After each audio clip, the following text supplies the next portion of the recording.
Good morning student. कक्षा 7 का हम पहला पाठ रुचिरा का पढ़ चुके हैं, जिसके तहत आपने श्लोक पढ़े थे। उन श्लोक की हिंदी मैंने आपको करवाई थी, क्लास में लिखवा चुके हैं। हम रिवीजन हो रही है और लेक्चर फर्स्ट में हमने इसकी हिंदी की थी। अब वीडियो नंबर 2 या लेक्चर नंबर 2 में हम पाठ नंबर 1 का अभ्यास कार्य करेंगे। अभ्यास कार्य के लिए आप पेज नंबर, किताब का, बुक का पेज नंबर 3 खोल लीजिए।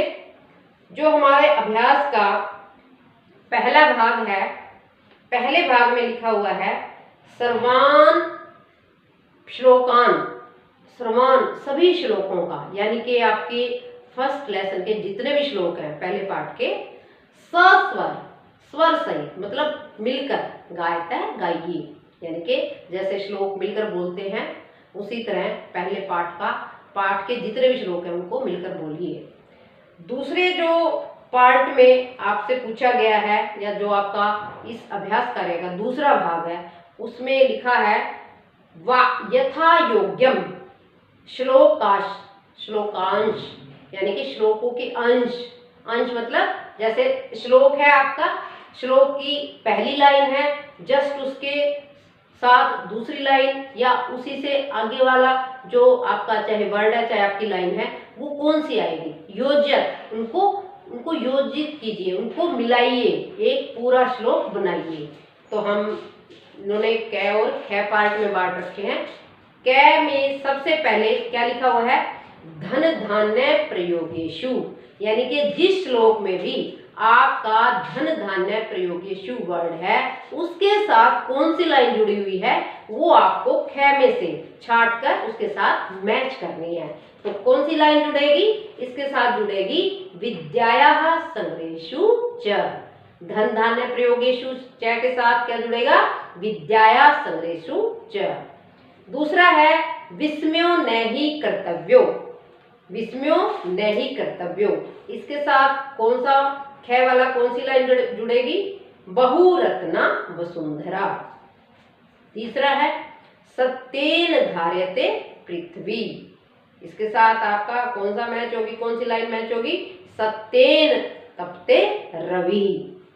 फिर है आगे सद्वीर विवादम मैत्री च, इसके साथ क्या जुड़ेगा, न असद्भिः किंचित आचरेत्। लास्ट लाइन है आहारे व्यवहारे च, इसके साथ क्या मैच हो जाएगा, त्यक्त लज्जः सुखी भवेत्। और ये जो आपको अपने आप भी फाइंड आउट करने आने चाहिए, क्योंकि ये श्लोकों के अंश है।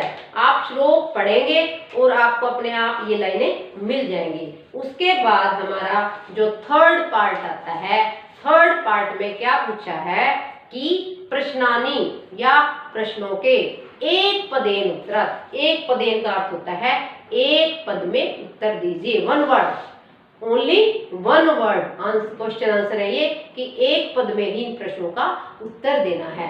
प्रश्न हमारा क्या है, कै भाग का जो प्रश्न है उसमें क्या पूछा है, पृथिव्याम पृथ्वी पर, कति का अर्थ है कितने, रत्नानि रत्न होते हैं, पृथ्वी पर कितने रत्न होते हैं। यदि आपको पहला श्लोक याद हो तो पहले श्लोक के अंदर ही इस प्रश्न का उत्तर है। तो इस प्रश्न का उत्तर मैंने यहाँ पर लिखा है, क्या आएगा, त्रीणि। पृथ्वी पर कितने रत्न पाए जाते हैं, त्रीणि अर्थात 3। दूसरे प्रश्न की हिंदी क्या है, मूढ़ई, मूढ़ई होता है मूर्खों के द्वारा, कुत्र किसको, वैसे तो कुत्र का अर्थ क्या होता है कहाँ, लेकिन इस वाक्य के हिसाब से क्या लगेगा, मूढ़ई मूर्ख व्यक्ति, कुत्र किसको, रत्न संज्ञा विद्यते, रत्नों की संज्ञा देते हैं, या मूर्ख किनको रत्न समझते हैं। इसका उत्तर क्या है, पाषाण खंडेषु, पाषाण खंडेषु मतलब पत्थर के टुकड़ों को। तीसरा प्रश्न है पृथ्वी केन धार्यते, पृथ्वी केन धार्यते, पृथ्वी किसके बल पर टिकी हुई है, या पृथ्वी क्या धारण करती है। इसका उत्तर क्या होगा, सत्येन, सत्य के द्वारा टिकी हुई है या सत्य धारण करती है। नेक्स्ट है कई संगतिम कुर्वीत। कई किसके द्वारा या किनकी संगति करनी चाहिए? तो किनकी संगति करनी चाहिए? सज्जनों की। तो इसका उत्तर क्या है? सदभी। सदभी का अर्थ क्या होता है? सज्जन। नेक्स्ट हमारा लास्ट है जो क्वेश्चन वो है लोके। लोके का अर्थ है संसार में। क्षमा वशीकृति का वशीकरण क्या है? कि संसार को किसके द्वारा वश में किया जा सकता है? इसका उत्तर क्या होगा? क्षमा। फिर देख लीजिए जो हमारा पहले प्रश्न का उत्तर है पृथ्व्याम कति रत्नानि त्रीणि। दूसरे का है मूढ़ै कुत्र रत्न संज्ञा विधीयते पाषाण खंडेषु। तीसरा है पृथ्वी किम धार्यते सत्येन। चौथा है कई संगतिम कुर्वीत सद्भिः। और लास्ट है लोके वशीकृति का कि संसार में वशीकरण क्या है। हमारा जो फोर्थ पार्ट है, चौथा भाग, इसमें क्या लिखा है? रेखांकित पदानि अधिकृत्य प्रश्न निर्माण कुरुत। रेखांकित का अर्थ क्या होता है? रेखा है अंकित जिसके नीचे, यानी कि जिसके नीचे अंडरलाइन आप समझते हो, लेकिन शुद्ध हिंदी में अगर कहें तो क्या बोलते हैं उसको? रेखांकित। रेखा है अंकित जिसके नीचे, ऐसा वर्ड उनका प्रश्न निर्माण करना है। देखिए आपकी बुक में जो पहला जो क भाग में जिस लाइन का प्रश्न निर्माण करना है वो क्या लिखी हुई है? सत्येन वाति वायु। तो अंडरलाइन क्या वर्ड है? सत्येन। तो अगर इसकी हिंदी करते हैं क्या होता है? सत्येन वाति वायु। सत्य के बल पर ही हवा चलती है। अगर हम सामान्य भाषा में बात करें कि मैंने आपको प्रश्न हिंदी में दिया कि किसके बल पर हवा चलती है, ठीक है, तो उत्तर क्या होगा? कि सत्य के बल पर। अब सत्य जो वर्ड है वो आपका अंडरलाइन कर रखा है, तो उसकी जगह हमें प्रश्नवाचक जो शब्द है वो हमें लगाना है, वो संस्कृत भाषा में लगाना है। तो क्या आ जाएगी उसकी जगह? केन का अर्थ होता है किसके द्वारा वायु चलती है। फिर है सेकंड में क्या बताया है? सद्भि एव सहासीत। और आपका अंडरलाइन क्या वर्ड दे रखा है? सद्भि एव सहासीत। सद्भि सज्जनों के साथ ही बैठना चाहिए। तो हिंदी क्या हुई? किसके साथ बैठना चाहिए? सज्जनों के साथ। तो किसके हमारा प्रश्न है, तो इसके लिए संस्कृत में आपका कौन सा वर्ड आता है? कह आएगा। सद्भि की जगह क्या आ जाएगा? कह। और आपको प्रश्न निर्माण करते समय ये विशेष ध्यान रखना है, आपको जो वर्ड अंडरलाइन दिया गया है उसकी जगह प्रश्न का निर्माण या प्रश्न लिखकर या प्रश्न की जो वर्ड आएगा वो लिखकर डॉट लगाकर क्वेश्चन मार्क जरूर लगाना है, प्रश्नवाचक चिन्ह जरूर लगाना है, क्योंकि आप प्रश्नों का निर्माण कर रहे हैं। अगर आप ऐसा नहीं करते तो आपके नंबर कट जाएंगे। फिर है ग भाग में वसुंधरा बहुरत्ना भवति। वसुंधरा पृथ्वी बहुत रत्नों से भरी पड़ी है। कौन बहुत रत्नों से भरी पड़ी है? वसुंधरा। अब कौन?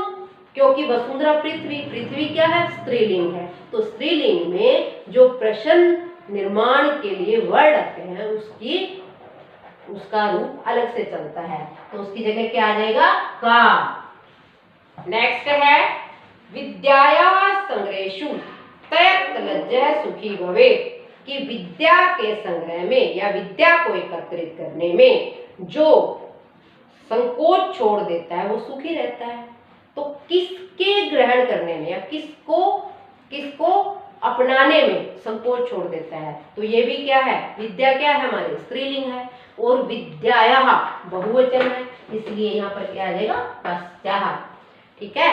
लास्ट जो प्रश्न निर्माण है वो क्या है? सद्भिः मैत्रीं कुर्वीत। सज्जनों के साथ ही मित्रता करनी चाहिए। सज्जनों के साथ क्या करना चाहिए? मित्रता। तो क्या आएगा? किम। ये हमारे प्रश्न निर्माण हो गए हैं। अब है हमारा जो पांचवा भाग है, उसमें आपका है पूर्ण वाक्य में उत्तर दीजिए। पूर्ण वाक्य के लिए आपको श्लोकों के अंश या श्लोक पढ़ने पड़ेंगे, वहीं से आपका उत्तर बन जाएगा। देखिए आप अपनी पुस्तक में, अपने बुक पर ही निशान लगाओगे। जैसे पहला प्रश्न है, कुत्र विस्मय न कर्तव्य, कहां पर हैरानी नहीं करनी चाहिए, तो इसका उत्तर आपका हो जाएगा तीसरे श्लोक की दूसरी लाइन, विस्मो नहीं कर्तव्य बहुरत्ना वसुंधरा। इससे ऊपर वाली लाइन, दाने तपसी, तीसरे श्लोक की पहली लाइन हमारे पूर्ण वाक्य के क भाग का उत्तर बन जाएगा। ख में क्या पूछा है, पृथ्व्याम त्रीणि रत्नानि कानि, पृथ्वी पर जो 3 रत्न हैं वो कौन कौन से हैं।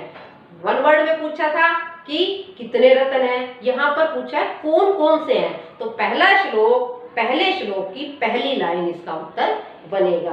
तीसरा है, त्यक्त लज्जा है पुत्र सुखी होवे, कि जो संकोच छोड़ देता है कौन सुखी रहता है। तो आपका इस ग भाग का जो उत्तर बनेगा वो क्या बनेगा, 5वें श्लोक की पहली लाइन, वो आपकी इस पूर्ण वाक्य के उत्तर, पूर्ण वाक्य प्रश्न के उत्तर बन जाएगी, वो वाली लाइन। अब आता है आपका छठा भाग। छठा भाग, इसमें क्या पूछा है, इन्होंने कहा है मंजूषा। अभी मैंने पहले बताया, आपको बता भी रखा है, मंजूषा। मंजूषा का अर्थ होता है पेटी। पेटी मतलब जैसे आपने सुन रखा है help box. Help box, help box को क्या कहेंगे, मंजूषा। संस्कृत में क्या वर्ड है, मंजूषा।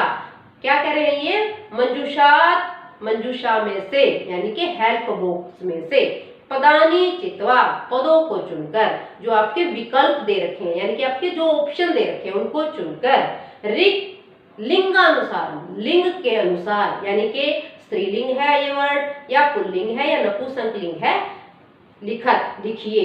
पहले आप मंजूषा में जो आपके ऑप्शन दे रखे हैं उनको देखिए, क्या है, रत्नानि, वसुंधरा, सत्येन, सुखी, अन्नम, वहनी, रवि, पृथ्वी, संगतिम।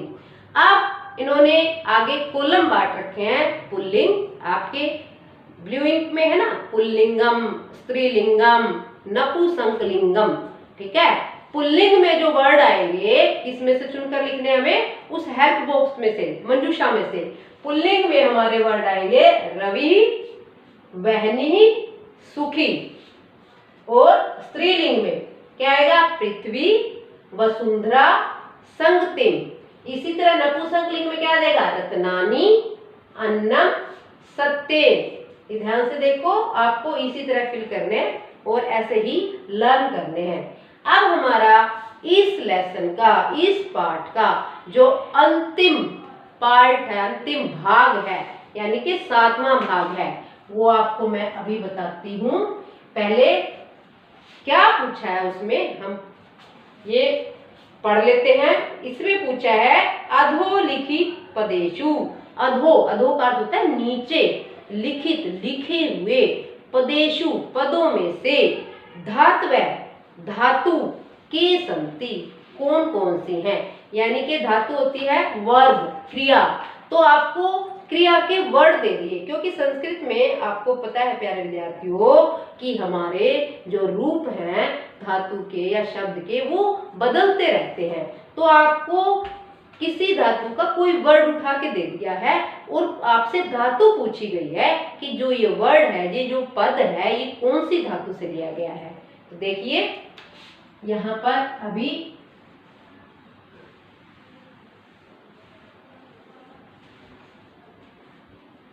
जो हमारा 7वां भाग है, 7वें भाग में क्या है आपका पद, और ये क्या है, धातु पूछी गई है, ठीक है।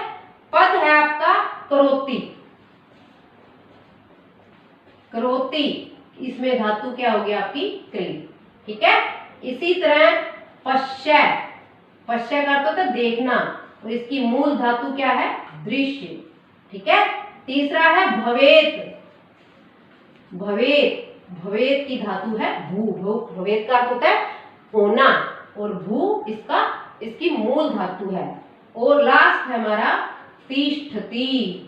तिष्ठति इसमें दो धातु हैं, सेम है, ये नाम एक जैसे हैं, स्था और तिष्ठ। ठीक है, तो प्यारे विद्यार्थियों ये आपका अभ्यास कार्य था, आप इसको अच्छे से पढ़ना। Have a good day.